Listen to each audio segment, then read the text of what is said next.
Herkese merhabalar. Mekanda Adalet Derneği'ne hoş geldiniz. Mekanda Adalet Derneği'nde daha adil, daha ekolojik kent ve kırsal mekanlar için çalışıyoruz. Bugünkü etkinliğimiz MADacademy etkinlikler zincirinin bir parçası. Ama çok özel bir konuğumuz var Almanya'dan. Paul Schweizer bizlerle olacak bugün. Orangotango kollektifinden. Orangotango kolektifi haritacılık üzerine ama haritacılığı herkese yaymak, herkesin haritacı olabileceği felsefesiyle çalışan bir kolektif. Haritacılık metodunu araştırmacıların ama sadece araştırmacıların değil daha da çok sahada kent hakkı veyahut da çevre adaleti için mücadele eden hareketlerin hizmetine sunmak. Hatta onların birer haritacı olması için çalışıyor. Onların çalışmasının bir ürünü bu güzel kitap. 2018 yılında çıktı. Bunun hemen arkasından kolektif bizde çok şanslıyız ki irtibata geçti. Kitaplarını yolladılar ve aslında hani Türkiye'de sahada iş yapan, haritacılığı bir yöntem olarak kullanan veya kullanmayı düşünen insanlarla da iletişime geçmek istediklerini bizimle paylaştılar. Biz de o zaman hani niye gelmiyorsunuz? Bunu hep birlikte yapalım. Kamuya açık bir toplantıda hem kitabı tanıtırız hem de sizin bu niyetini paylaşırız dedik. Bugünkü etkinliğimiz kısaca böyle. Ama ondan önce biraz reklamlar diyelim. Geçen hafta MADacademy'nin bir önceki etkinliğinde Artvin'deydik ve bu böyle kalın, bizim de kalın kitabımız var artık yani. Orangotango'nun değil. Bu güzel kitabı Yeşil Artvin Derneği'ne bıraktık. Çünkü bir yıldır onlarla birlikte Cerattepe'deki maden karşıtı hareketin 20 yılını belgelemek, görselleştirmek için birlikte çalışıyoruz. Ve en nihayetinde derneğimizde hemen çalışan herkesin katkısı olan bu güzel kitabı meydana getirdik. Bundan da çok gururluyuz. Kitabımız 100 TL karşılığı sizin olabilir. Buradan gelecek kaynaklarla tabii ki bunun bir sonraki ikinci baskısını yapmayı arzuluyoruz.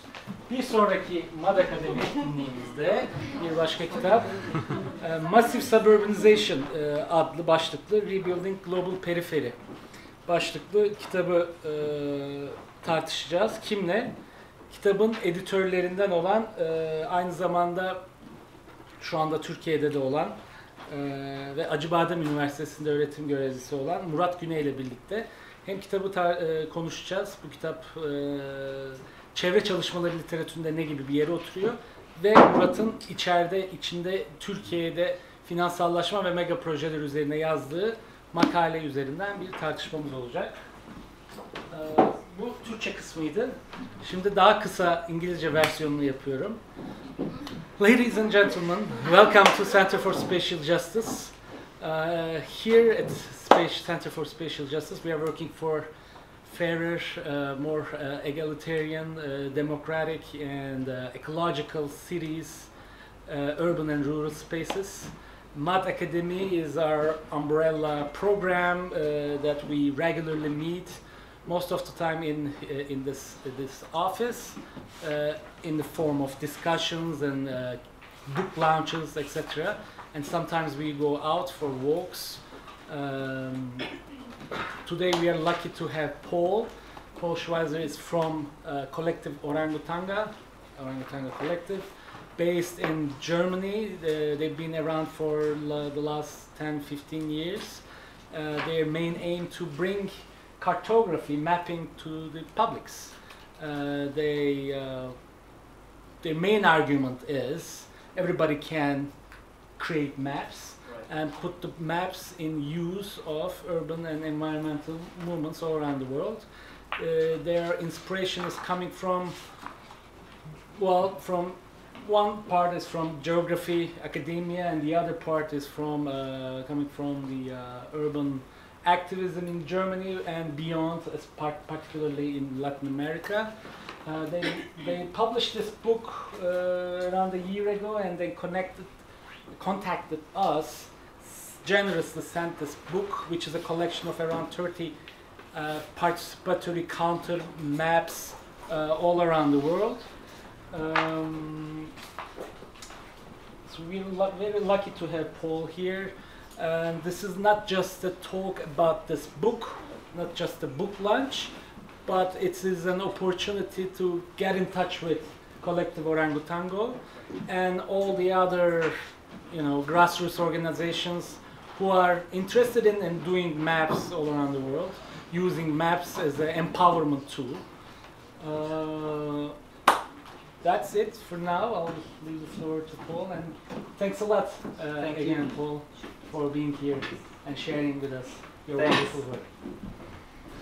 No, I have to say, first of all, thanks a lot for being able to be here, because really in this case it was me who wrote to Matt to first of all send you a book to have it present at Istanbul, and then ask also if there was in some moment an opportunity to be here, to get in contact with each other, to get to know each other, because we, thanks to a good Istanbul-based friend, I knew about your work, and I saw a lot of points that we have in common with what we are trying to do as Kollektiv Orangotango. So this was when I thought, like, okay, we should get in touch, and let's try if we can do this. So for today, I think the aim is not really to present a book. I mean, it's a book. It's just a book, and it's not that important neither. It's for me, the aim would be really to use the book, use some examples of what we have in the book, of what we also have now on the walls here, to discuss together, like what cartography could be, and in what way cartography could be useful to our struggles, our research, to build a more just spatial situation, as Sinan said. So please, you're very welcome to intervene all the time, because all the things I show you, I tell you, it's just to start discussion. And if I don't finish the presentation, I'm completely fine. And yes, I speak English. Just maybe if something is not clear, raise the hand. I can speak slower, and you can help each other, I guess, just to make sure. Thank you. Okay, to start, I will talk a bit about this Kollektiv Orangotango, just to make you understand what kind of something is not clear. Raise the hand. I can speak slower, and you can help each other, I guess, just to make sure. Thank you. Okay. To start, I will talk a bit about this Kollektiv Orangotango, just to make you understand what kind of collective we are, what we usually do, to then see how we got at the point to edit this book. And that's important, like, we just edited this book. It's not, it's a collective work with, like, in total some 100 people involved. If you think that, because all the maps that are inside, not all, but most of the maps that are inside are projects that are done collectively. So it's really a lot of people involved, and I'm just here to open the book a bit, to show you some things, but it's not about, like, the book that we did in a straight sense. So, the Kollektiv Orangotango is, as Sinan said, a group of friends, first of all, like, that is active together as a group, like in urban struggles, on the edge between like university and social movements, since some 15 years, I guess. And we were active before we went to university, but then we're like, we kind of nowadays keep one foot inside university. So what we do now could be described as a, like, on the meeting point between like academic research, activism, and educational work. Maybe most importantly, like what we are, most of us like have a degree in geography or sociology, something like that. But what we do nowadays is basically educational work, most of all, and is as like variated as maybe can be imagined on these images. Like some of us work close together with urban gardening projects, in this case in Berlin, but also in Rio de Janeiro. Then we work a lot, like I especially work a lot with projects of appropriating public space by collective art interventions, let's say. And then we today we work a lot actually also to like support existing movements, existing initiatives and stuff like this here, like helping to build visibility for those groups, like this freedom of movement groups in Hamburg in this case.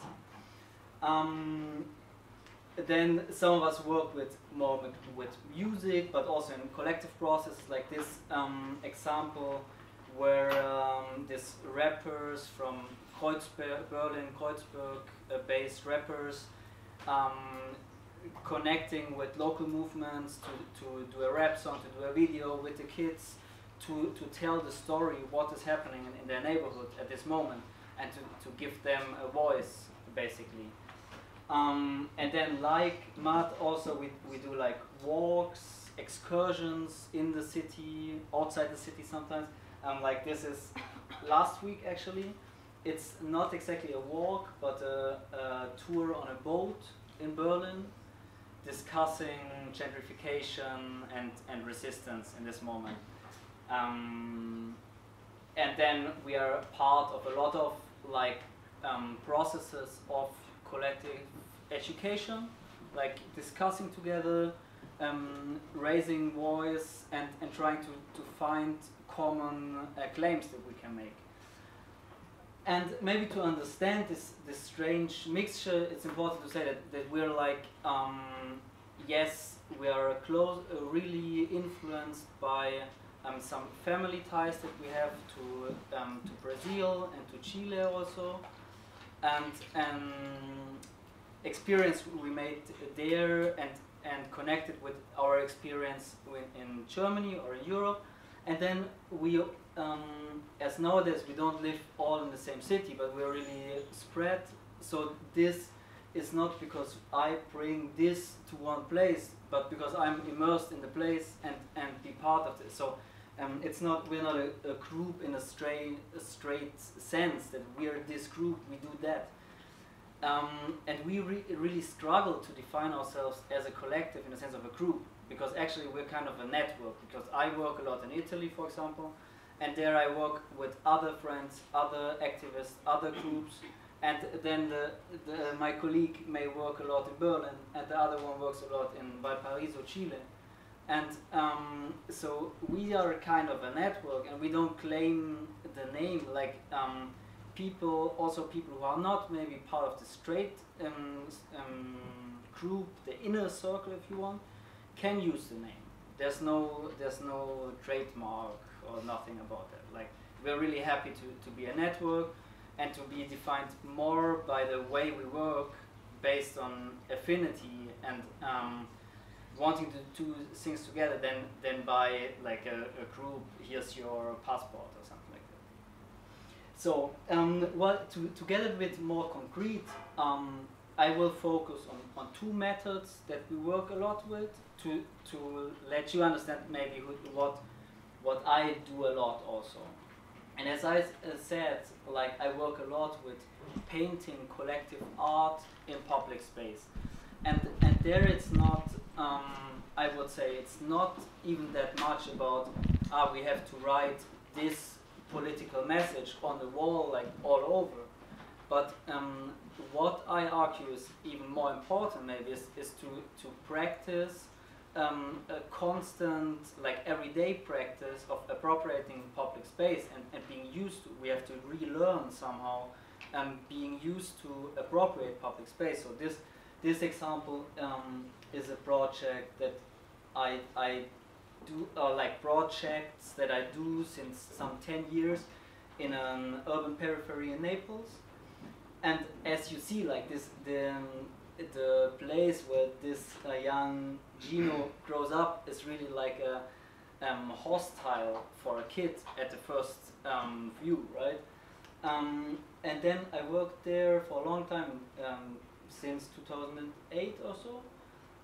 And at some point, like doing this project and that project, I got I was like, okay, let's see, these kids, they want to paint. It's not about all that talking. Let's go out and paint.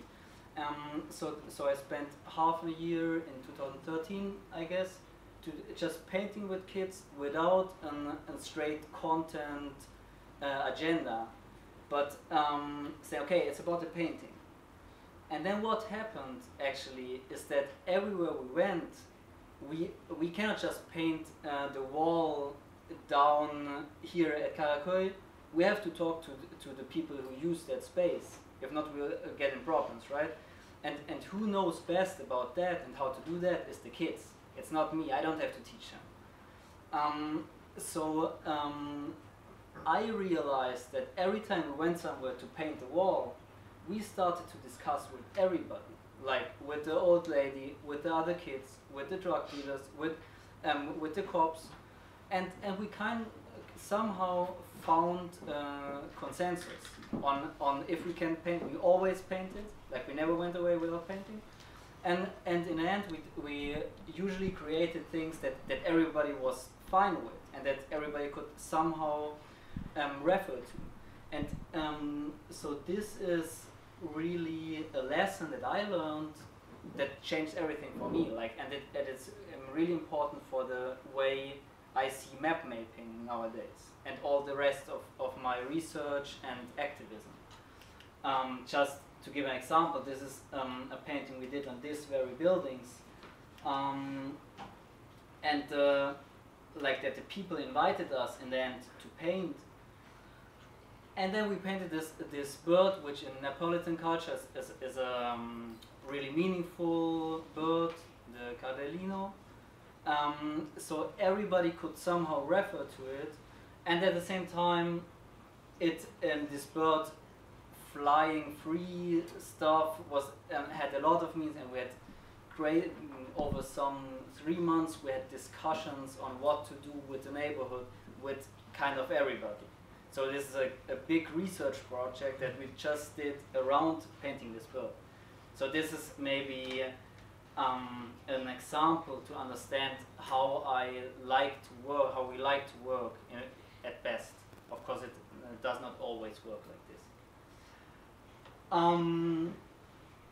Then another example would be this work here that we did in Kreuzberg in 2013 also, but after like 1 year process. And here, of course, it's a bit different. The painting's content is explicitly related to gentrification processes and struggles against gentrification in Kreuzberg at that point. And of course, the design refers to the Monopoly game, like selling the city. And here it's the local struggles who are in the game and that were part of the whole process that we, the whole discussion that we did before coming to this end. And at the same time, this already resembles a bit a map, I guess. And actually, in the same process, we did a map, which is this one. This map, like gentrification, displacement, and resistance in Kreuzberg. Which, at that point, like now, I wouldn't do this map, but at that point, I think it was important because it was so. Everybody was feeling it, and there was not, like, everybody was talking about it, but there was no feeling of like being taken serious in the struggle, in the whole situation, how the neighborhood changed. And then when we did this map with like in a 1 year process with a lot of community groups and stuff, after this we went around and in all the flats we would always see the map on the wall, and it was really this is a map that I felt it was really good to have done this map at this moment. Now we will have to talk about also how maps can accelerate gentrification processes, of course, because then afterwards you would start to think about this too. Well, but still it's a lot of people call us to remember this process and stuff. And this is to introduce the other method that as I said, we use a lot as a group. And we started to use collective mappings when some of us studied in Latin America, like in Brazil, but with a lot of context also to Argentina back then, in 2004, I think. And basically, at that time I was not there, but they just came back in 2004 or 5 and said like, hey, it's crazy, we are geographers. In Latin America, all the social movements do maps, being geographers or not, they just do maps all the time. And in Germany at that point really there was nobody, like, as I know, there was not a lot of people, a lot of groups using maps in struggles. And even geographers or critical researchers wouldn't use maps that much. Just this like standard map to show this is the neighborhood that we work, or something like this. So basically we got a lot of the input that we got back then was from a group called Iconoclastistas from Argentina, who also published this manual of collective mapping. And being in touch with them, at some point we started to do workshops with groups in Germany of collective mapping. And then we saw that everybody was like, bah, that's great, that's really useful. So we also published a smaller handbook of critical collective mapping. First, I skipped this. There. First in German, and then after some time because we have contacts with other groups in France and in Belarus, and now we have the handbook in French, Belarusian, German, and Italian also. And then, like in Germany, at least at that time, everybody started to call us, hey, can you do this? We have this problem in our neighborhood. We do this, community gardens. We want a map with this. We want a map. And this is how we started to do a lot of collective mappings, like this also for Berlin, maps of community gardens in Berlin, which is not particularly beautiful, I'd say, but at that point it worked. Like some people told me at some point, hey, I didn't know that there was just around the corner, there was this community garden, and now I go there all the time. It's simple, but it's as simple as that. And this, as a collective, I'd say is our approach to mapping. Like, most of the maps we do are really done in this kind of process, like collective process, everybody like working together for a long time, everybody tired, on the floor, I can't see this map anymore, destroy it and build it up from the bottom again. So me, I'm really not, like in the university, I didn't go to any of the GIS classes. Now I regret, but what I do is really this part, the collective part. Then the whole design part, we have somebody who can do it, but I'm not an expert at all. And that, as I said, doing this for some years, we got in touch with so many realities, basically in Europe and Latin America, where collective mapping was used. And at some point in 2014, I think, we said like, but how is this possible? Like, everybody is using maps somehow, but there's no common representation of that. So we are like, should we call all our friends that we know, or all the places that we worked with, and ask them to send their maps and just publicate it? And we thought really of something like this, like put the PDF in the internet, everybody can print it on their own. So in 2015, we sent out this call for maps and contributions to basically our friends, people that we knew personally. And then what happened was really a mess, because our friends sent them to someone else and someone else and someone else, and we received like 150 answers with great works, really. And then we were like, oops, what we do now? Like, we told them we would do a publication, we have to do a publication now. And well, we started to think about doing a real publication. And then again, you have the problem, like, all these maps and all these practices are so different. How would you give them an order? How would you categorize them if this is really not what you want to do? Like, you want to see all the struggles in their specific context.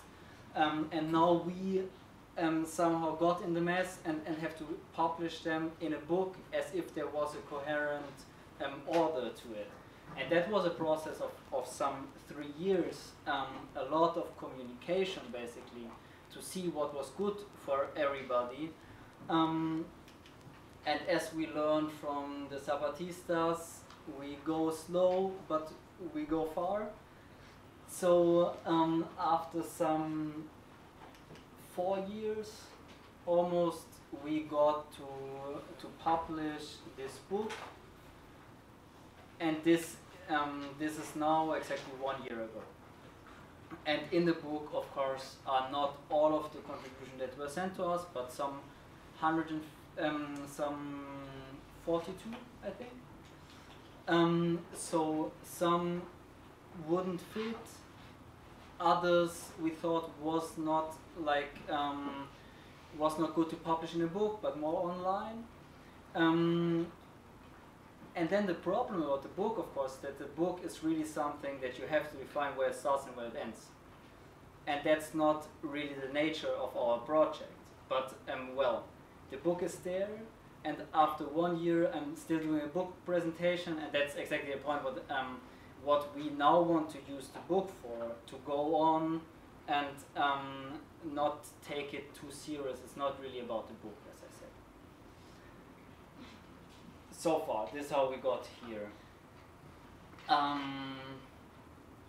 If it's good for you, I would just give a quick overview of how we gave order to this whole range of contributions, so you understand how the book is ordered. But as I said, it's not about the book, it's about what we can use this example for, to think beyond our practice and the ways we do maps and imagine space, I guess. Is this good, or are there questions until now?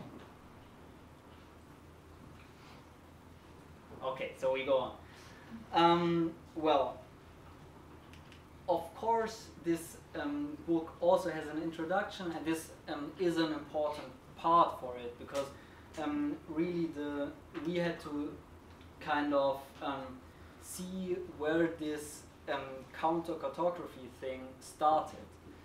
And of course, it started not just with the movements that we refer to directly, but you could go back anywhere in human history, I guess, to see what kind of representations of space humans did, and to learn about how they saw the world. So we have a very brief introduction, like starting from this, but I think that there should be a lot of studies still done to understand more about how we can like build a new view on our world right now in 2020 almost.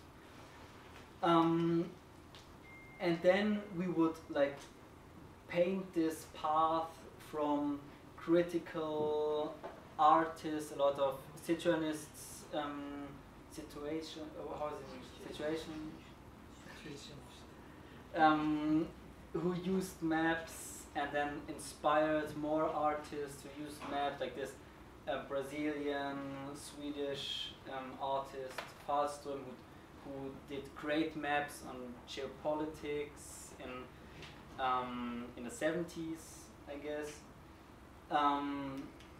up to groups like Bureau d'études, of Paris-based group who for 2 or 3 decades do maps on the edge to infographic, as you could call this, of course, to analyze like global power structures and to foster struggles and stuff like that. And of course, to open this kind of book also brings us to the point to discuss what actually is a map. I mean, is this a map? Is this a map? We could discuss that, because in this standard geography class, you would learn that a map has the scale and the map has the north, right? If not, it's not a map. And of course, we have to get rid of this like narrow view if we want to use maps in a whole range of ways. And then somehow what we take as a conclusion from the introduction would be something like this, that yes, maps, as has been said quite often, maps are an instrument, have been an instrument and are still an instrument of colonialism, of imperialism nowadays, of course of nations, states gaining control over territories. But if this is so, then maps can also be an instrument for us for our struggles, right, in an opposite way. And that's somehow the conclusion that legitimizes this whole work. And there we start. How to give order to all these contributions. What we did basically see at some point was that there were like projects or groups who use maps really for like direct action, like for immediate action in the streets or in the political sphere or so. And then you would have several steps until those who use maps as a way to criticize, and also within their arguments in really theoretical critique. So this is the order that we gave to the contributions in the book. From tool for action in various steps until maps as critique, as you will see. And there we start, like one example for maps that are really used as a tool for action is this. There we go. And maybe someone might even know that Watch the Map alarm phone group who have basically saved life through mapping on a real-time basis. They have this alarm phone which they would attend all day round, 24 hours, where anyone who is in trouble on the Mediterranean, trying to cross the Mediterranean, could call, and they would immediately try to map the call and see which state is responsible, and this the red lines on the map, So if someone calls from here in the Aegeus, of course, then at this part of the line, Turkey would be responsible, and they would immediately call the relevant institution or so, and would tell them that the call is registered, and they would not be possible to say they didn't know about a boat with 200 people being in distress on the Mediterranean in their territory, right? And this goes up to, of course, offering this data, these situations to other groups who do the legal processing and stuff like that. And so this would be example of maps for direct action to save lives in a simple way. Sorry, can you repeat the name of the organization on the website, please? It's Watch the Med, is the website here? It's Watch the Med for Mediterranean, MED, alarm phone. And this is in the book. It's in a book. And of course, all of this you would also find online on the homepage of the book, and the whole PDF is on the homepage too. And then another example for maps is direct action. Would be a group in Germany, the Cartographische Aktion, who do as simple as that. When there's like anti-fascist manifestations and stuff, they just take the area and do a map that is printable on A4 basis, black and white, and print it like 2,000 times and give it to everybody. And on the map you would have like the route of the manifestations, the routes that one would expect police to attack from, dangerous places like bridges, rivers and stuff, and just to make people who come to the manifestation from a different town, maybe don't know nothing about the place, have some kind of consciousness and not get into trouble. Like simple and not worrying too much about aesthetics in this case. Then the next chapter is what we see a lot of groups do using maps for is really to tie networks between activist groups, just as the iconoclastistas do a lot, like this map over there in the corner, but also this map is from iconoclastistas, and they did it in a Via Campesina context, so it's really about how to connect groups who are active in rural contexts all around the world and make them feel related to each other, and make them feel strong by telling the world a map in that way. Or another example, which is nice because it's realizing the metaphor, knitting networks. This is a project from Dublin, where they this group really knitted, like literally knitted, the map in a process of half a year or so. And it was basically about finding or organizing the neighborhood, this neighborhood that you see in the background, that is affected by the rivers rising every year and destroying part of their houses and stuff. And what they did is basically calling people, and most of all women, to meet once or twice a week and to knit the maps that showed the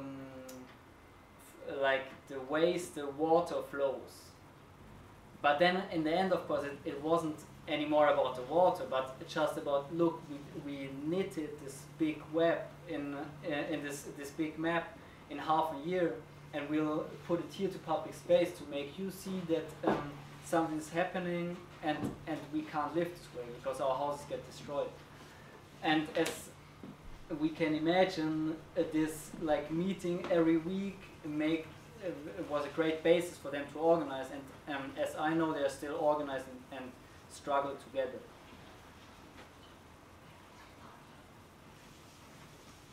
And then we would have a next chapter with a range of contributions that focus on using maps to build political pressure.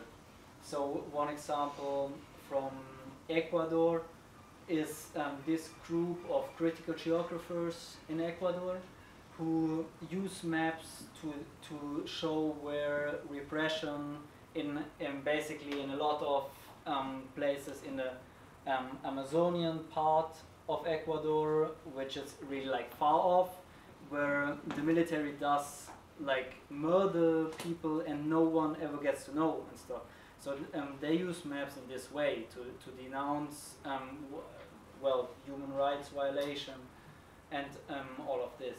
And in this case, they participated in a march for human rights, and they had this march on the map also to build a sense of community. Another example of these chapters is a map from Cairo, an online-based map where people could, on their smartphones or however, map like sexual harassment in Cairo, because they felt that really there was no basis to talk about this problem, as I guess a lot of us know that it was like politicians and conservative discussants would also, no, but the browser's not so big, the browser's not so big. So this really to build databases to show that this problem is indeed real and really grave. And then we have a chapter in which we show how maps are used in educational processes. Like this one, which is hanging here also, a contribution from Uruguay, and really the rural part of Uruguay, where like basic school teachers use maps to talk with the kids about how environmental change affects their community and their immediate environment. And they did this over 1 year each with a lot of mappings, and found out how much the kids know about all this and how much the mapping and bringing together the data that they have in their minds, because all the families actually know what changes happen, brings the kids to a point where they feel really serious about their own knowledge and about the importance of what is going on there. And then another example of this section would be the one over here, which again one could discuss if this is a map or not. An example where some activists from Tübingen, actually from my hometown, put a lot of like political actions and protests and things that really happened in the last like 5 years in around protests in urban neighborhoods and stuff, put it together in one map, which of course is not a map of an existing neighborhood, but it's a map of existing actions, and it's a map of the utopia of fighting for the right for the city, the right to the city. And this is an example that they printed some 1,000 times with was a Luxembourg Foundation money, and gave to everybody. And if you go to Germany or to German-speaking countries, you would find this map in a lot of like houses and flats of friends in the kitchen. You always have it.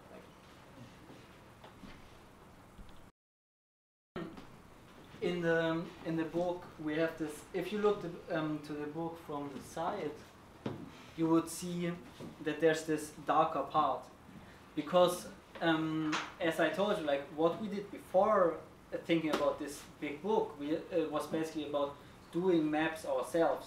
So we felt like there should be a part which is about doing maps ourselves. So we took some existing manuals on mapping, like the one I named already, like the Iconoclastistas one, and two more, and took just some parts of it and published them again in this book. And you can of course also extract the manual part and just use it like this, which is way more practical than carrying around this monster.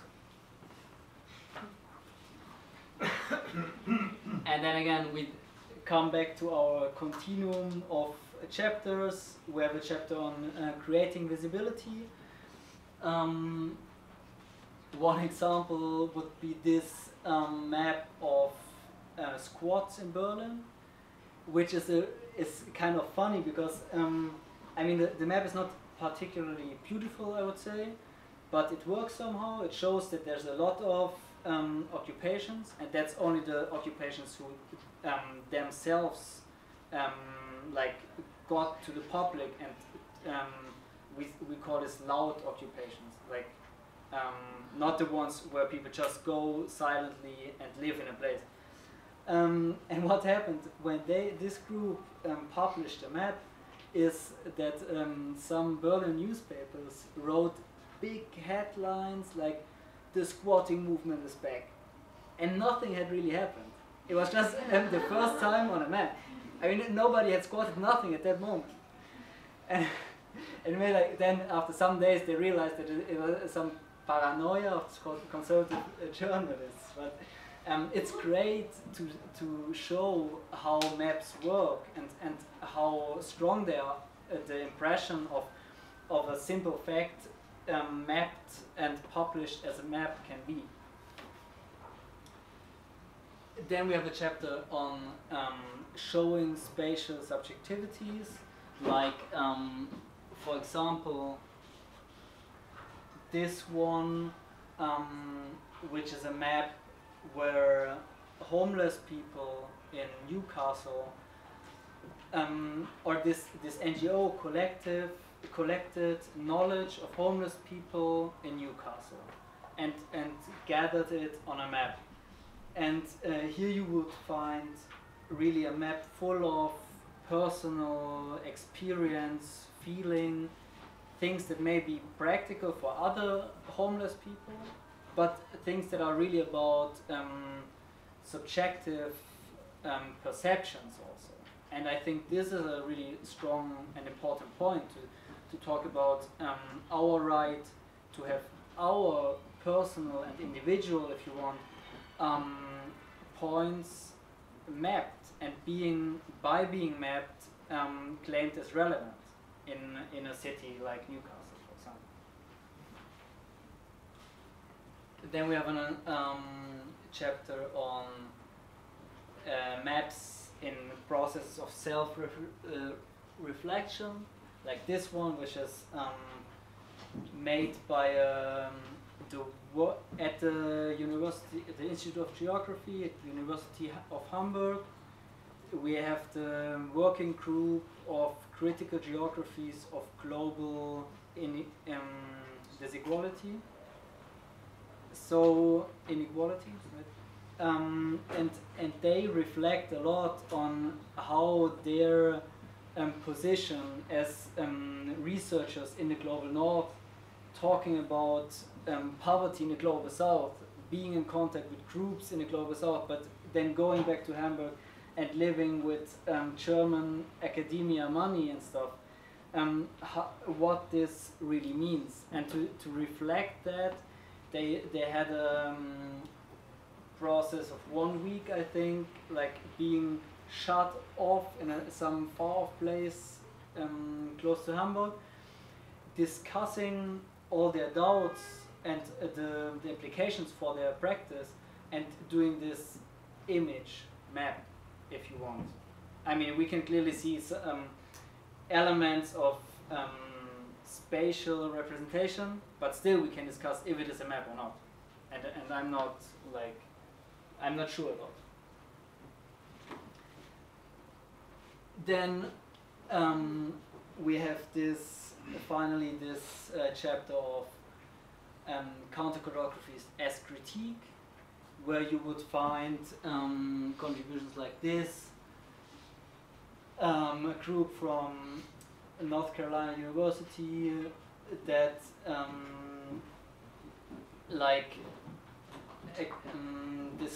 use maps to show how the knowledge production worldwide is really not equally distributed, and in this case criticizing this Wikipedia, like open source knowledge production, which claims to be so open and so equal, and then of course if you look at it you would find that it's not equal at all, like as the text down here says, like in this small circle in Central Europe there's as much Wikipedia articles produced as in all the rest of the world.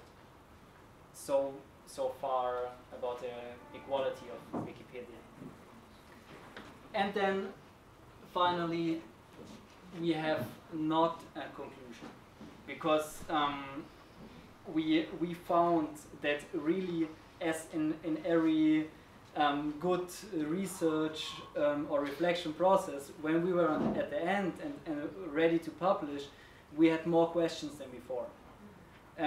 So what we did is basically invite a range of people who participated in the book, discussed with them, so the conclusion is kind of a dialogue which should open new discussions and not concluding something which cannot be concluded in this kind of book. So how could we do this? Like, how could we go on discussing the use of maps in critical research and activism? For now, what we do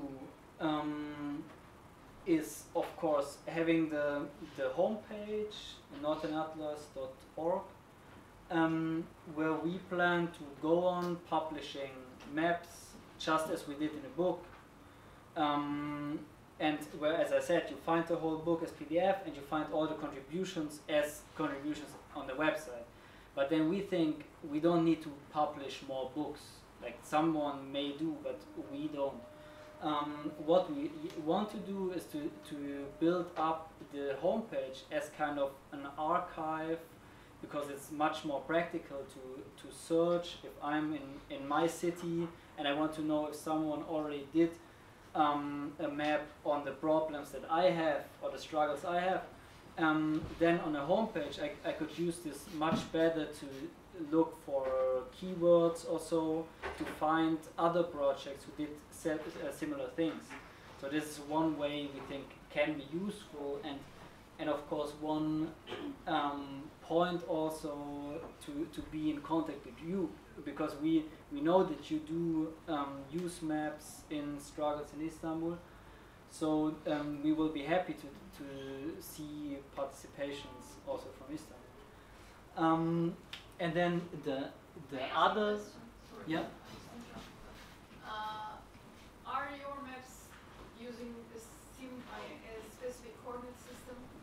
Because I no, you're not using a coordinate system. No, some maps have, some don't. Some okay. I mean, some are just hand drawn. Because when we are producing a map, the first thing that we decided is the coordinate system that we are going to utilize, so it's going to fit with some other data as well. Yeah. So maybe it would be better to use a coordinate system and then just make them on the same coordinate system, and then you can, or we can as users, upload data there more easily on the same plane. I don't know. Okay. Sorry, just interrupting. No, it's good you ask, because like we publish on the homepage, we publish image files. It's not a online map. Okay. We plan to integrate an online map just to show where the contributions come from. But by now it's we don't even have that. And then the other thing we do now, like 1 year after the publication, as we see today, is of course using the discussions that we opened with the book to do events, to get to know new contexts, to bring people together who do maps, who use maps, to develop collectively new methods, new ways of using them. And this is basically why I'm here and why I'm so happy to be here. This so far. And well, the image is one event we did in Berlin 1 year ago, when the first event we did after publishing the book. But since then we did events in Hamburg, in Basel, in Milano, in Porto Alegre, Valparaiso, in a lot of places. And happy to be here today. And maybe just this one point, we do in some cases people or groups who were not really part of the production of this book presented the books and did the whole event, because it's not about like saying my book.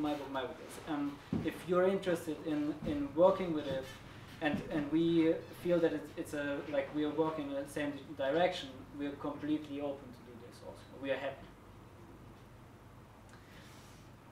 So far, I think I talked a lot. Thank you. Just to let you know what one thing I brought is the maps are falling down. Is like one thing we want to use the homepage to also is at some point we realized that of course the book is not practical at all, but also to give more visibility to the projects we're talking about, it makes a lot of sense to use other media also, as we all know. So we will, I think next week we will start to publish a series of videos that we did with different cartographers and activists, and we would publish this short interviews with footage they have on their work and stuff, to give a better view and with this other medium. I hope to maybe be able to do an interview with someone from MAD also. What we could do is to watch together 25 minutes video that we did when releasing the atlas that shows more the groups that are part of the atlas, and the backgrounds of their work, so you don't have only my face, because not so much about me. But first of all, I want to ask you if you have questions so far, and then we can decide together if to watch the video or not.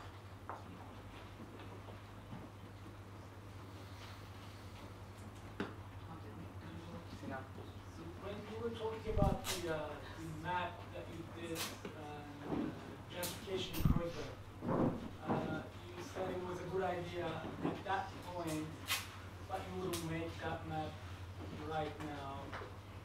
I was wondering why is that?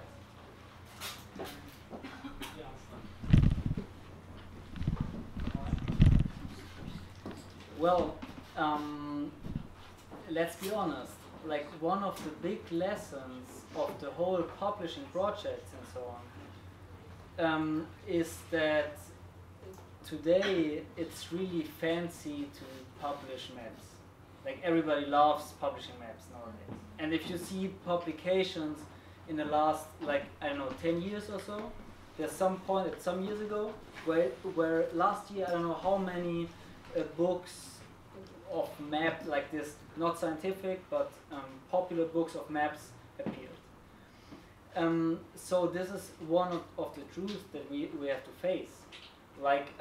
For a neighborhood that which main problem maybe is the touristification, the rising housing market prices and stuff, to put any kind, and especially Kreuzberg, which is a neighborhood where really which is selling on the basis of this long history of social struggles, protest movements, squats, graffiti in the streets, and so on, it may be really counterproductive. Just to give you an example, I know graffiti writers from Kreuzberg who today say they don't, inside Kreuzberg, they don't do colorful pieces anymore. They just do like big text destruction, because any kind of nice graffiti would enhance the problems they have there. And the same is valid for the map, I guess. Yeah, but maybe we can. Yeah, well, there are other questions, so I think we just start.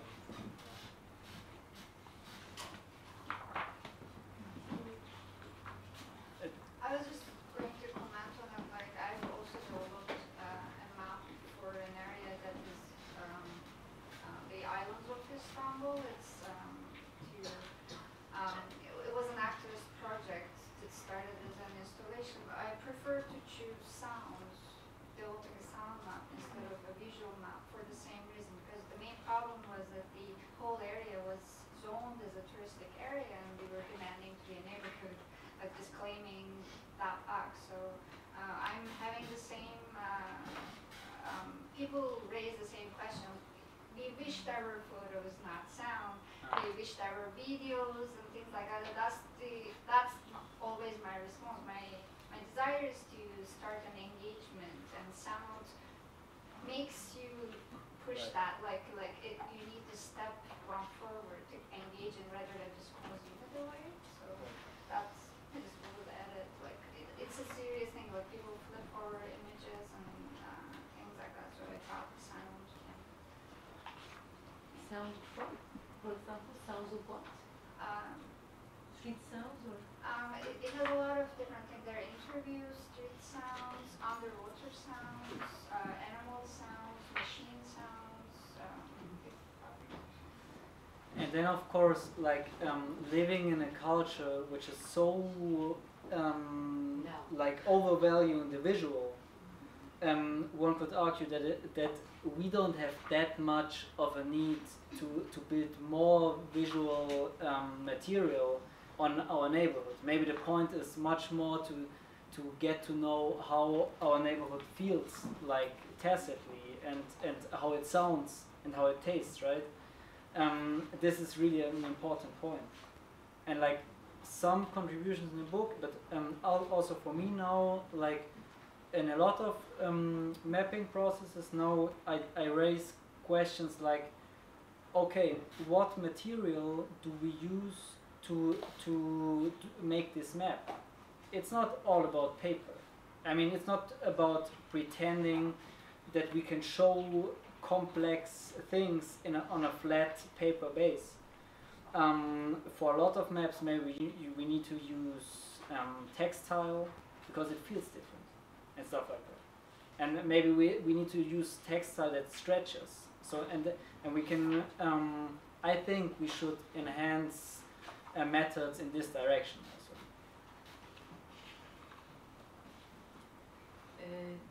Thank you very much for this. Do you have a discussion in your collective about the kind of security issue? Because mapping is a tool of the powerful, and it's a very powerful tool.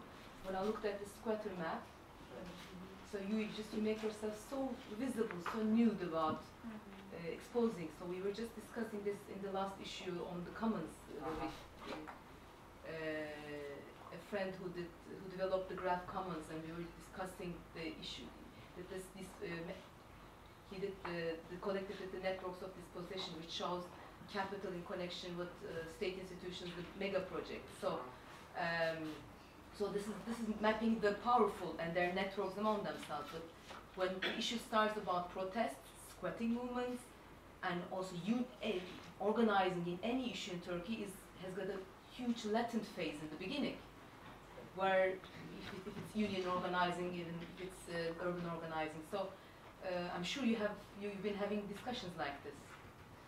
Where do you end up? Yes. Did you have also some bad experiences about this? I don't like maps that we were involved in. I don't know any bad experiences.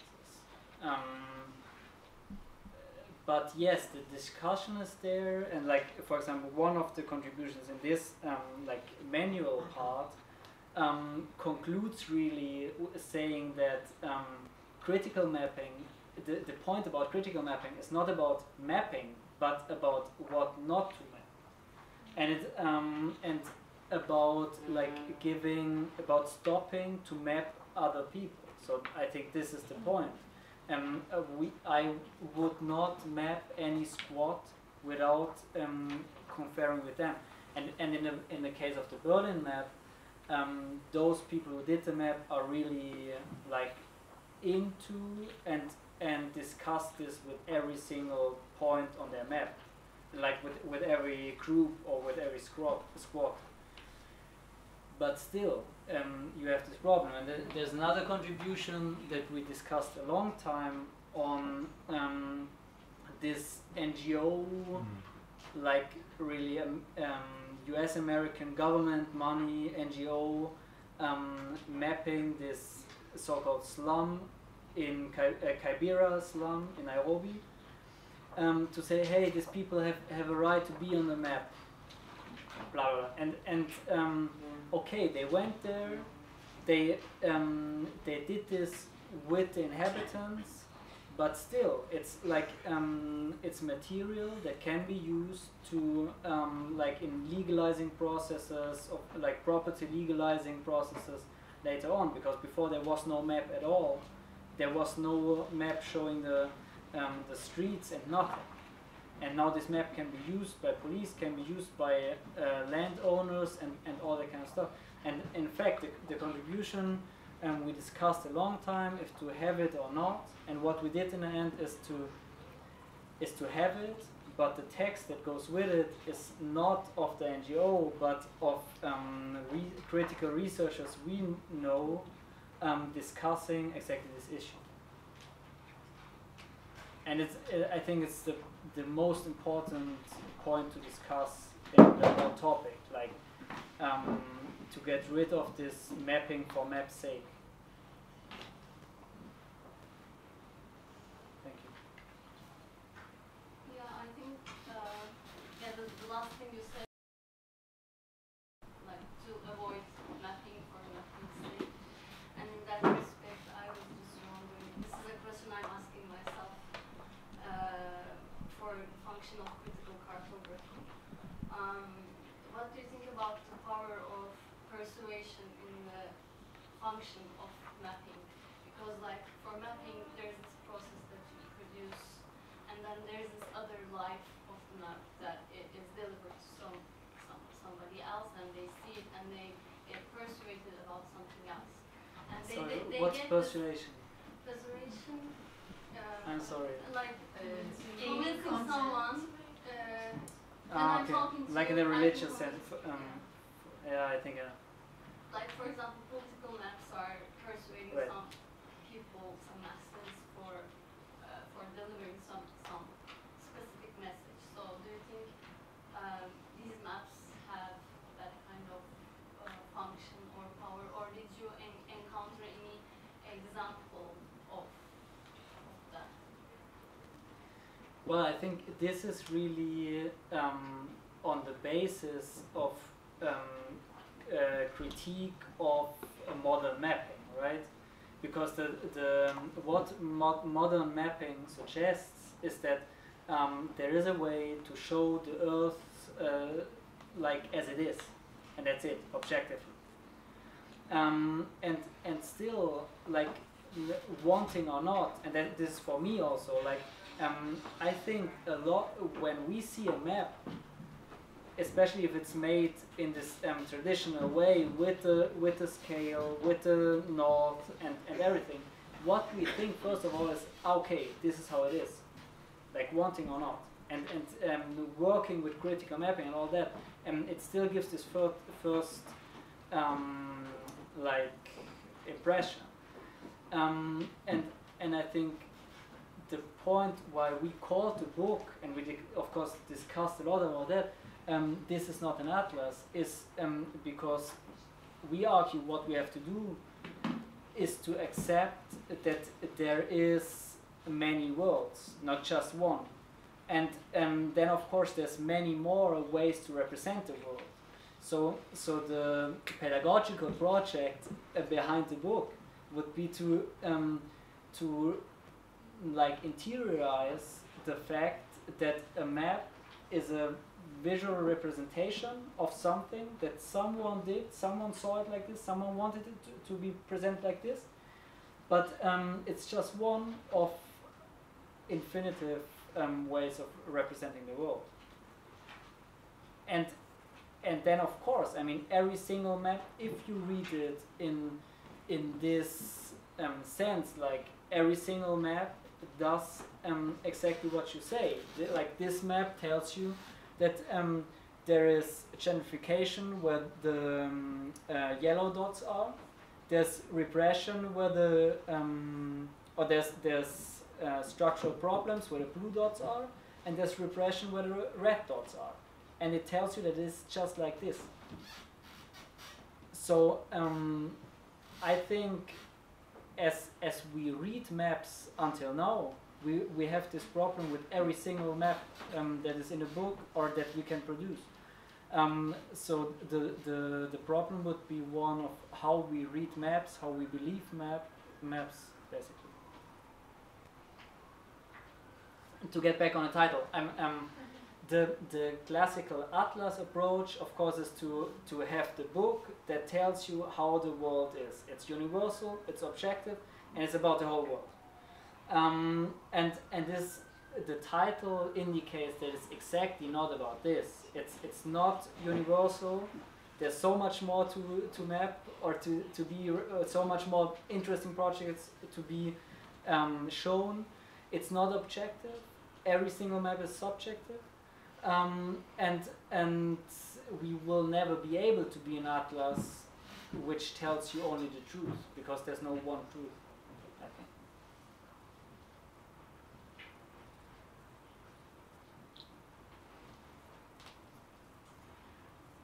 I have a semi-practical question. Yeah, what's the funding mechanism behind all this? It's like amazing work, and there's a lot of publications and workshops, this, that, and the website. Like, I'm just wondering how you make it work. Like, it could also like form a model for other civil society organizations. Yeah, I don't know. Maybe not. How did you do it?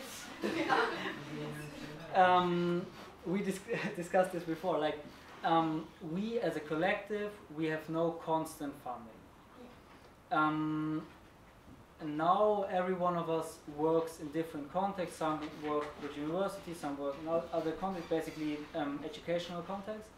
And we do this in our free time. Then of course we do some like workshops and stuff that are paid, and we always take some money to then do things that we want to do, like also my flight to Istanbul yesterday. Then the book project is fun. Like the editing work for the book was not financed at all, because as I told you, we started really like thinking like let's just collect some like this. At some point we got for meetings we did, like the train ticket to the meeting to discuss like this stuff, we got funding from two rather small foundations, German foundations that do this like left this project. And then the whole production of the book, like the of course we went to the editor publishing houses and told them, hey, we want you to publish our book, but we want to have the PDF free access, free and online. And they said, hey, like fuck off. So basically we realized that we would have to finance the production of the book, and Rosa Luxemburg Foundation, which is the foundation of the leftist party in Germany, finance the production of the book, and this is why it costs only 35 euro, while producing it really on a market price would be some 80 euros or so. And then for the whole events stuff, we also got Rosa Luxemburg Foundation money, and the guys who did the homepage got paid, and we paid ourselves for the events. We paid ourselves some work, but the work for editing the book is well, as I told you, in my case, it's the fathership money that the German state gave me, like. Thank you, German taxpayers. And yeah, we are not a role model on this, but we, of course, it also gives us the like freedom to not like, yeah. But we discuss this all the time, if we should get some constant funding or not. Try to. You explain in great detail, which I don't know. At the beginning you said like you're not some outsider coming into the communities to do work, but you said you're embedded in the community. I think it's like when the project I'm doing, they asked me to redo it on my university server for $20,000, just the website itself. But actually we built the website, collected sound, translated into 13 different languages spoken on the island, with commoning practice. So it's not that impossible if you're embedded in the community. There is somebody who can do some part of it. And if they really believe in sincerely what the project is about, then people come up. Like we had media artists from Istanbul come in and help with digital recordings and things like that. Like it's like if you're embedded in the community and if you're sincerely what you're doing after, I think things are not that impossible. They don't really cost $20,000 just to build a website. Like, I mean, mine is an example of it, and I truly believe in how you started the conversation as saying, I am doing this for the community I'm living in, and from there, and I think it's the biggest part of doing things a little bit maybe cheaper. And it might be difficult, it takes time, but it also gives the depth and richness to. Yeah, I mean you all know about this, I guess. Like then it's all possible until someone's burnout, because like then people still have to find money to live from somewhere else. And that's the dilemma. I think we'll never get rid of this in a capitalist economy. You know.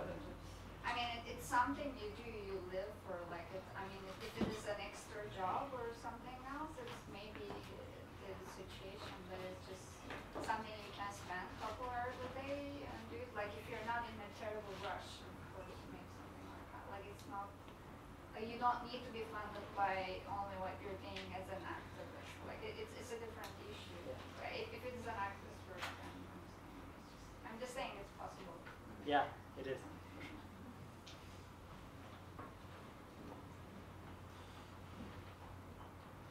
Returning back to Aslı's question, that map is used as a tool to control an area and to understand it by different forces. So there is this group of communal map makers called mapathons and so on. I don't know if you discussed this in your book. What's your consideration and ideas around it? Because there, I don't know if I know this one. I mean, they basically gather in hundreds of people together, working in OpenStreetMaps, doing their maps together, trying to use it as a humanitarian activities, like the border without doctors and so on. So that type of humanitarian activities that they use maps. Yeah, I think this is really like in the last 10 years or so, what happened a lot, like starting, if you want or not, with Google Maps. I mean, Google Maps claims to be this project where, I mean, they sometimes play to be this open project where anybody could use, anybody could add information, stuff like this. I think one of the big issues today is to understand how we can understand empire, let's say, in this new situation, because it's not that much like critique of maps, critical cartography still discusses like nation-state mapping practices, basically. But that has been discussed a lot of times, rightfully, since the 19th century. But what we have to discuss now, of course, is about the almost monopoly of Google Maps online mapping platform. And then, of course, there are alternatives, but every single one of that brings problems with them. And I don't have an answer to how to deal with this. I mean, we once did a workshop and we still use this slogan. Like the conclusion of this workshop was, do not trust any map that you haven't done yourself. That would be the easy way out, maybe. But then... But you cannot solve the problem of scale with that, I guess, right. Because you can only just walk around while walking or something like that, and if you don't have planes or something, you cannot just comprehend the whole city. Yeah, so, and it just limits you to a specific scale, neighborhood scale, which just capitalism. I mean, its scale is huge, it's global, it's metropolitan, and you're just fighting it with tools that you have, like mapping by walking. So maybe there should be some way to do that. I don't know. I'm just also thinking. So I don't have any answer to that question yet. But I think that the problem of scale is also a specific and central problem of capitalism. So Anti-capitalist satellite. Exactly. That's it. Who has the satellite? You just give us satellites.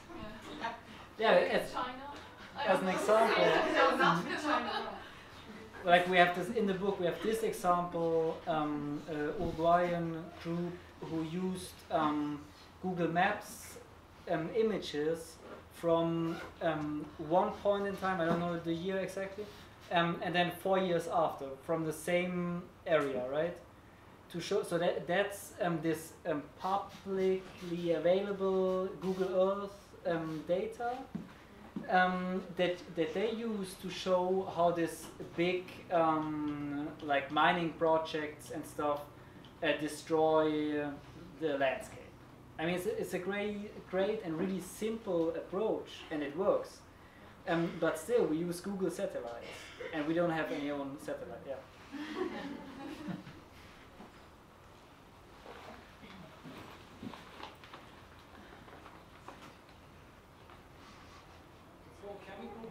Issue of like the recent popularization of mapping, because you sounded like you were uneasy with that trend. And I was thinking of, okay, what if we produce something very serious, a serious issue, and turn it into a map? I don't know. There are examples of that. I mean, you also done with you. Urban eviction, environmental injustices, and turn it into a really beautiful, aesthetic map, and like something like that, colorful, and distribute it all the cafes in Istanbul. And people will, oh, this is beautiful, colorful, I want to have this, I put it on my wall, in my kitchen, whatever.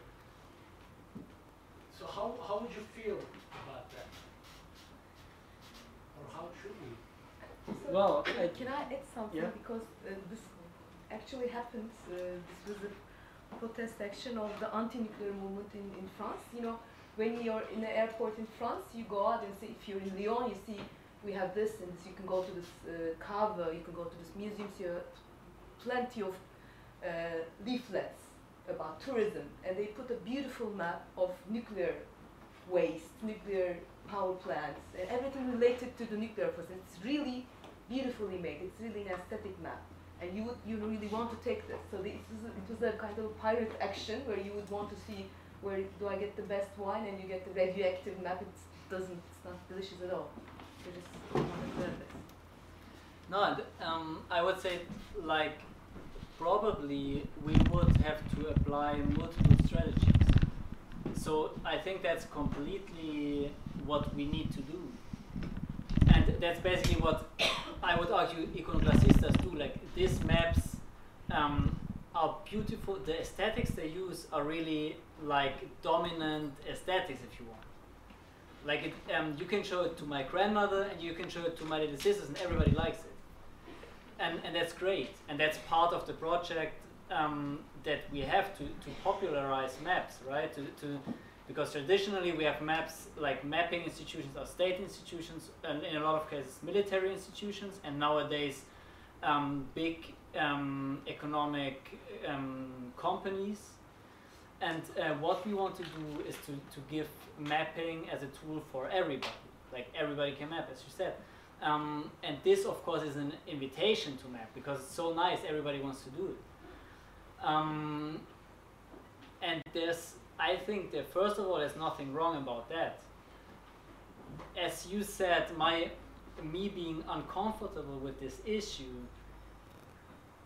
is probably also because like, publishing this book brought us to problems that publishing or producing anything economically valid in our economy would bring you, like Amazon, like this being a bestseller on Amazon in the pre-Christmas like yeah, craziness like last year, and then we're like, oh, this is where the Rosa Luxemburg money for the cheap price went to, right?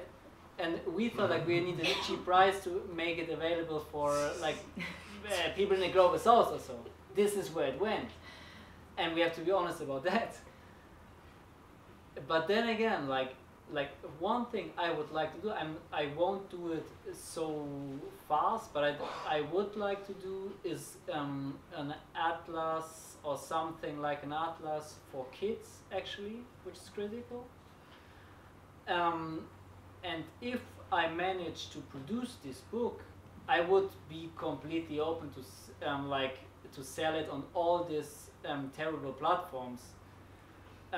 Just to know that it gets distributed as widely as possible, because it's a project that I think is really important to do, because there's no really critical maps or atlases for kids. Like in all the maps you have for kids represent Africa with an elephant and a lion, and that's it. Like yeah.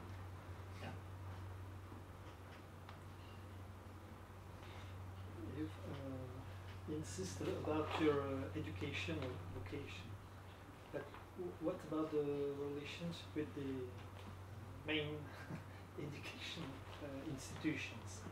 For example, what is your target and your relation with the schools where children go? Well, first of all, when I talk about education, I feel like now what we're doing is education, right? I learn from you, you learn from, we learn from each other. So I understand education as a collective self-education as the basis of what our political struggles also should be. But then, of course, yes, we have context to schools, and for example we have like school teachers asking us if we can provide a material, and we do, like completely. And we produced, I'm really sorry I did not manage to produce the English version of a like 10 minutes whiteboard sketched video which we use as introduction in critical collective mapping. which is a great material because it really works with kids and everybody likes it and everybody is like, ah yeah, that's like I use this short video in context where I work with youngsters, like some 17-year-old youngsters from Germany, and after watching this video, everybody's like, yeah, it's true. We really should map in our neighborhood the place where we go to, where police always comes, where we have fun, blah blah blah. And that was the biggest gift they could give me, because that's where we want to go. Where do you meet these youngsters? Within the premises of a school or a neighborhood community? It's courses for youngsters that do voluntary service that I give. But then we have this kind of situation with like neighborhood places, community organizing places. In a few cases we work with schools, but basically because we know some school teachers who invite us.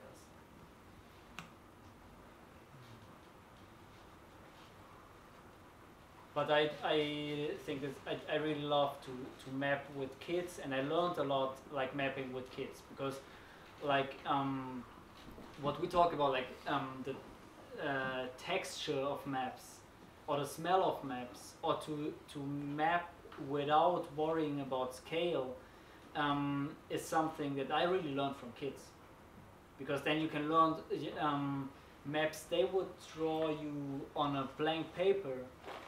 You can learn so much about visual representation of subjective perceptions and uses of space. But it's very sensitive how to get rid with the national patterns which are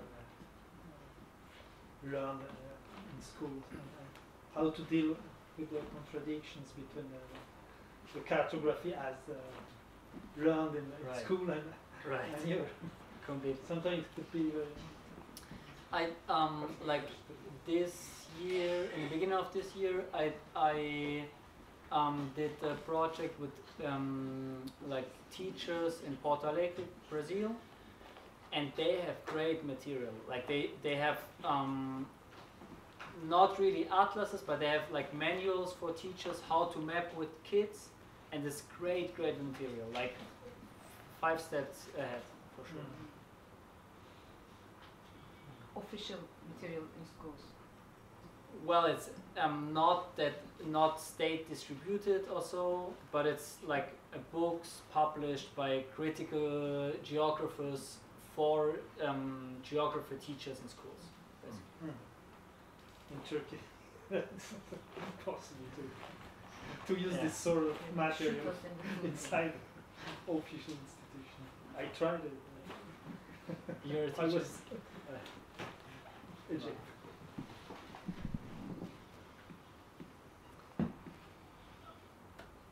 I would, if there are no more immediate questions, I would suggest we break up this frontal situation a bit.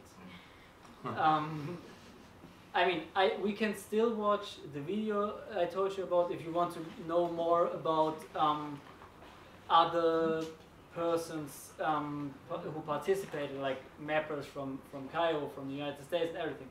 Okay, but we have no time. So For the whole thing, we don't. no, okay, don't worry, because next week it will be online and everybody can watch it if they want. And it's called "This is not an atlas." The video, you will find it on our homepage by next week or so, and you'll find it on Vimeo. This is not an atlas. We will, or it is already? It's not yet. It will be next week. Like with This was going to be the world premiere. no, we showed it in 2 events, I think, but it's not online yet. So what is it? Can we just take, like, stand up, have have a coffee, still watch the maps if you want, and talk a bit before we.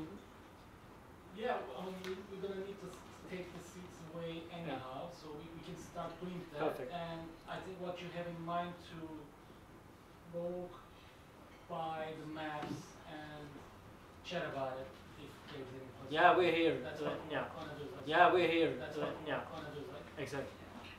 Perfect. All right. Thank you.